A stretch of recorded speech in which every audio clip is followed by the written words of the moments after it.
आप सभी जिस पद पे खड़े हो रहे हैं और अपना परिचय दोनों दें। मेरा नाम विकास कुमार झा हुआ।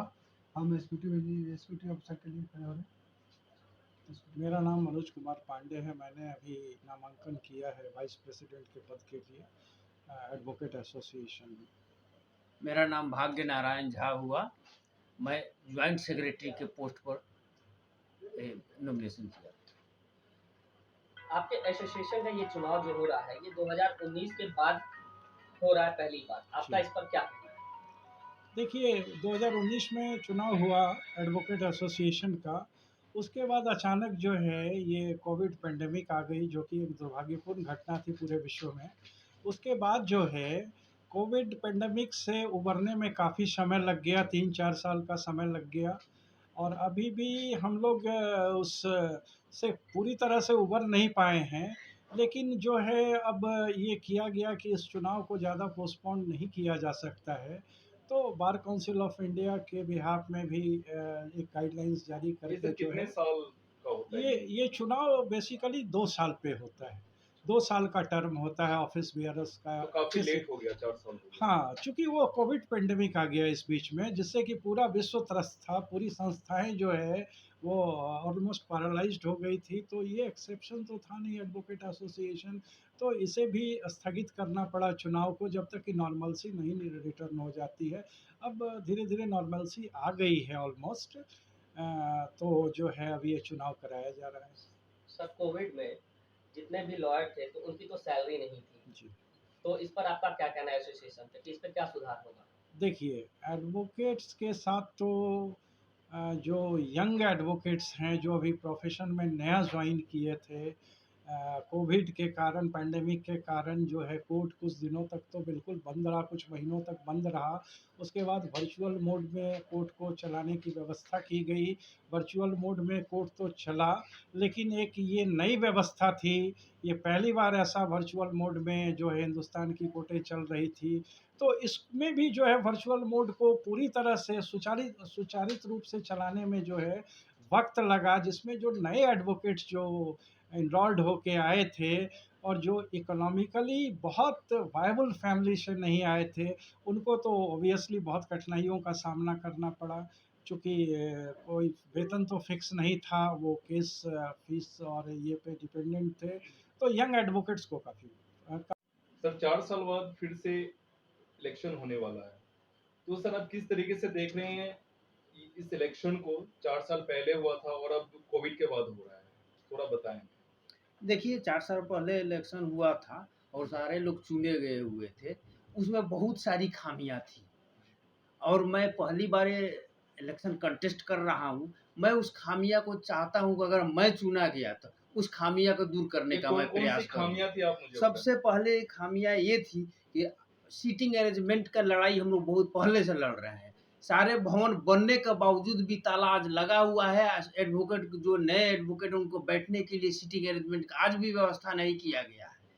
तो मैं सबसे पहले मैं चाहूँगा जो इस तरह की जो व्यवस्था करने के बाद भी नए नए जो है एडवोकेट उनके लिए बैठने के लिए अरेंजमेंट नहीं किया गया है, ये जो खामियां उसको दूर किया जाए और फ्यूचर में ऐसा कोई व्यवस्था होता है तो उसको जल्दी से जल्दी इम्प्लीमेंट किया जाए, ना कि पिछले बार जो जीते हुए थे वैसे उन लोगों की तरह करके इस प्रॉब्लम का कंटिन्यू किया जाए। दूसरी बात की कोरोना काल खत्म हो गया। कोरोना काल खत्म होने के बाद भी आज जो क्लाइंट लॉन्ज का व्यवस्था नहीं किया, आज जो भी मिलने आते हैं उनको रोड पर खड़ा होना होता है। इस पर कोई ध्यान नहीं देता है।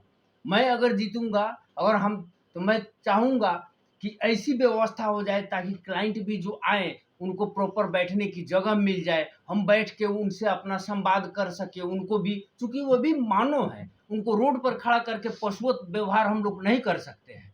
उनकी भी प्रॉपर व्यवस्था होती है। तो इस डेमोक्रेसी का सबसे पहले काम है, ये नहीं कि जीत के अपना बैठे हुए हैं, कोई व्यवस्था नहीं कर रहे हैं। तो मेरी सबसे बड़ी प्राथमिकता ये भी होगी कि क्लाइंट लॉन्ज का व्यवस्था कराए। उसके बाद से एडवोकेट प्रोटेक्शन एक्ट जल्दी से जल्दी आवे। एडवोकेट की बहुत सारी समस्या होती है, तो जब तक एडवोकेट प्रोटेक्शन नहीं आवेगा तब तक जो है एडवोकेट खुल के काम नहीं कर पाएंगे। कहीं ना कहीं उनके डर व्याप्त रहता है सीने में, जब हाँ भाई इस तरह से कोई हमारा कोई प्रोटेक्शन नहीं, अगर कुछ होता है तो उनके परिवार को देखने वाला कौन आप होगा। लोग की सैलरी भी फिक्स नहीं है, तो उसके लिए आप क्या करना चाहेंगे? देखिए सैलरी जो नए लोग हैं उनके लिए तो कुछ व्यवस्था करनी चाहिए। और पुराने लोगों को पुराने मिल लोग रही के है? लिए जो 10 साल 15 साल जो इनका बीत चुका हुआ है, तो चूंकि इस प्रोफेशन में 10 साल 15 के बाद वो स्टेबल हो जाते हैं, अगर उनमें थोड़ा भी कैपेबिलिटी है तो वो अपने चलाने की। लेकिन नए न्यू कमर्स के लिए बहुत बड़ी समस्या है। तो न्यू कमर्स के लिए जो जिसका लेस देन 10 ईयर्स प्रैक्टिस है। आप एक यंग लॉयर हैं और इस पोस्ट के लिए एग्जीक्यूटिव मेंबर के लड़ रहे हैं, आपके अपने सीनियर से क्या एक्सपेक्टेशंस हैं? एडवोकेट प्रोटेक्शन एक्ट जो कुछ राज्यों में लागू हो चुके हैं, वो हमारे बिहार में लागू नहीं हो चुके हैं। हमारे बिहार में बहुत सारे एडवोकेट को प्रॉब्लम होती है, बाहर भी, हाई कोर्ट में भी, लेकिन यहाँ पे तो कोई सुनने वाला है नहीं। वही हम सीनियर से रिक्वेस्ट करेंगे कि इसके लिए बिहार में लागू किया जाए। तो मतलब इसके लिए सीनियर से आपके क्या एक्सपेक्टेशंस हैं? सीनियर से यही कहेंगे यहाँ पे बिहार पे लागू करे, और ऑल इंडिया बार काउंसिल से रिक्वेस्ट किया जाएगा कि यहाँ पे बिहार में ये क्यों नहीं हो रहा है। और आप एक यंग लॉयर हैं, तो यंग लॉयर के लिए आपके ओर से क्या कदम उठाया जाएगा अगर आप जीतते हैं तो? एग्जीक्यूटिव में हम लोग, मेरे पास कुछ पावर नहीं होते हैं, हम सिर्फ सीनियर के साथ रहते हैं। सीनियर डिसीजन में हम आप सपोर्ट या ऐसा कुछ अगेंस्ट कर सोच तो सकते हैं। रखे होंगे कि यंग लॉयर की तरफ से आप क्या एडवाइस उनको देना चाहेंगे? एडवाइस यही, एडवोकेट प्रोटेक्शन एक्ट सबसे बहुत जरूरी है बिहार में, बहुत जरूरी है। बिहार एडवोकेट को मारा जा रहा है, पिटा अच्छा, जा रहा है, कुछ भी नए हो सकता वकील है। जितने भी आते हैं तो वकीलों का कोई स्टाइपेंड वगैरह नहीं होता है, नहीं तो होता। उस पे आपका क्या कहना है? होना चाहिए 5 साल तक के लिए। वो सुना गया था कि 5,000 रुपये किसी किसी राज्य में मिल भी रहा है, 5,000 रुपये 5 साल तक के लिए, पर यहाँ पे तो कुछ नहीं है तो बिहार इसको में। लागू कराने के लिए आप क्या करेंगे? वही सीनियर से रिक्वेस्ट किया जाएगा, सीनियर से रिक्वेस्ट किया रिक्वेस्ट जाएगा, प्रेसिडेंट सेक्रेटरी से रिक्वेस्ट किया जाएगा। और कुछ ऐसी मांग जो आप अपने सीनियर से? नहीं, अभी ये बहुत ज़रूरी है मेरे ख्याल से, ये एडवोकेट प्रोटेक्शन एक्ट बहुत बहुत ज़रूरी है बिहार में एडवोकेट के लिए। एडवोकेट कहीं का नहीं है।